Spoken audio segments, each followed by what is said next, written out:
চট্টগ্রাম মহানগরীতে বিশাল জনসভা, আসবেন জাতীয় নেতা, লক্ষ লক্ষ মুসলমান সব সেখানে জড়ো হলো।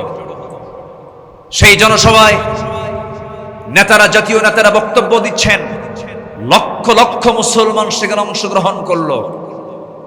নেতারা বক্তব্য দিচ্ছেন, জোহর চলে গেল, আসর চলে গেল, মাগরিব চলে গেল, নেতার মুখ থেকে নামাজের কোনো কর্মসূচির আহ্বান নাই। নেতা নিজেও নামাজ পড়লো না, লক্ষ লক্ষ মুসলমানকে নামাজের জন্য কোনো তাকিদ দিল না। ওই সমস্ত নেতৃত্বের, ওই সমস্ত রাজনৈতিক কর্মসূচির মুখে আমরা থুতু মারি, জুতা মারি। রাজি আছেন কারা কারা? হাত উঁচু করে দেখেন মুসলমান।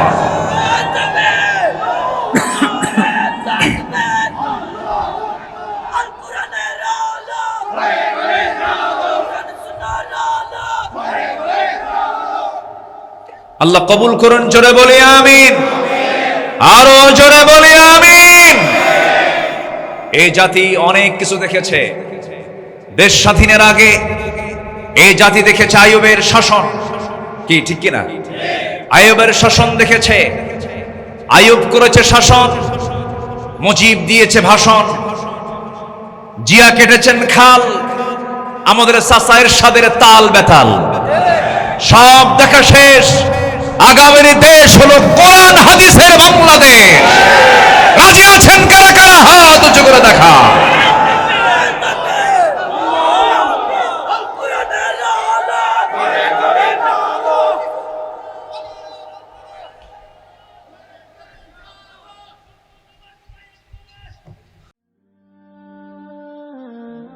IUB media